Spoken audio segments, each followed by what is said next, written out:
Hey, welcome to Farm Alarm. Today I'm going to be showing you about a Smith & Wesson professional quality tools knife. Stay tuned. Alright, so I just received this knife today. Got it off of Amazon. I was in my local military surplus store and I seen that they had these knives available. I would have bought from them. The only problem is that the two knives that they had were both serrated. They had this size and a little bit larger size. I'm not a huge fan of a larger knife for everyday carry, and I think that this is a really good size. It's probably about 3 inches or so. I'm not a fan of serrated blade knives, so I asked them if they had a smooth blade knife, and they said they weren't sure. If they did, they didn't order it because most of the people that came in there wanted serrated edge knives. And sure enough, I found it on Amazon for just about 20 bucks, maybe $20, $22. I think that it's a pretty neat little knife. At first glance, I thought that it might be a Kershaw, and sitting there, and it does resemble to me a Kershaw just a little bit. With the interlock here looks a lot like a Kershaw, and just the overall appearance of it does. Now there's a lot of differences between the smaller Kershaw knives and this. Of course, the blade has a tang on it, where this has more of a lever with the spring assisted opening. It does have a lock here versus the Kershaws have a little lock down here that actually locks the blade in. I think this lock on this is pretty neat because it locks the lever. It is anodized black, so it looks pretty neat, and it does have texture on the inside and out. The textures are different. This is actually more like what you would have on like traction on steps, on like a tractor, or maybe even a handicap zone. It's like a sandpaper. It actually feels like sandpaper.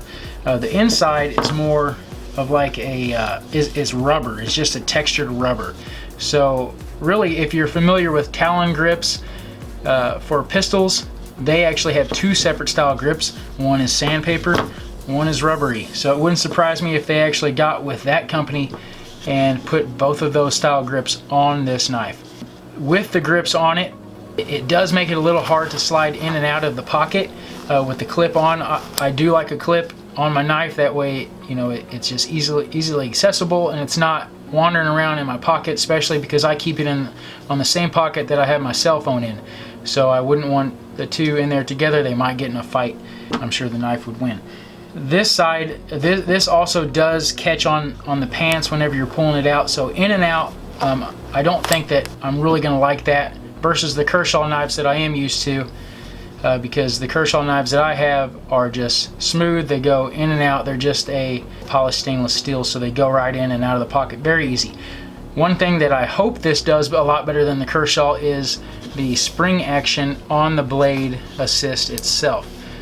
Kershaw knives are pretty cool. I know I keep talking about Kershaw knives, but I'm just comparing this to a Kershaw knife. I always have liked Kershaw knives, but what happens over time, with really in just 2 or 3 months, I noticed that the assist blade spring gets real lazy, and then especially after a year, your blade is really only opening to about right there. So that really gets old and annoying to me. Then basically I just have to buy a new knife. This lever is a lot harder to push than the detent or the swing that is on the back of a Kershaw knife. So I'm hoping that this lever being harder to push means that there's a heavier spring in here.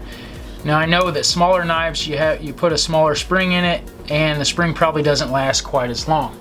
With this brand of knife being a Smith & Wesson, I'm not really sure who makes it for them. Who knows? It could be Kershaw, because it really looks a lot like a Kershaw to me.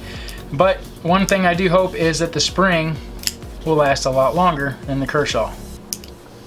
One thing, just going back and forth opening it, that I'm not liking is I'm naturally wanting to put my thumb about midway on the side, and naturally I am pushing this lock up at the same time that I am pulling the trigger or the assist lever in the back, so that does catch on that spring and not let it open up. But I guess if you just move your thumb up a little bit, there's no issues.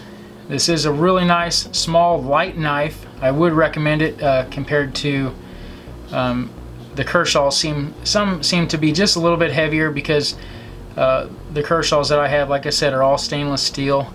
and some of them are aluminum, where this polymer plastic here, this composite material, seems to be a little bit lighter.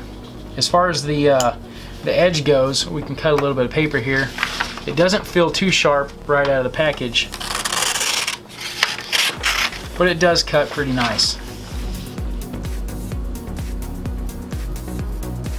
Yeah, it's shaving some hair, but it's not as sharp as it could be. So I would say that if this knife was given a proper sharpening, that it'd be a pretty nice knife, and hopefully that that it will hold an edge. This is the smaller blade, the smaller version. On their website, I only found one size in this shape of knife, but of course they do make a little bit larger, which I think is about an inch bigger. But again, I just wanted to give a quick little review on the Smith & Wesson SWAT, and again, this is the SWAT B. I'm assuming that the B is for the smaller knife. So hey, thanks for tuning in, and we'll see you on the next video.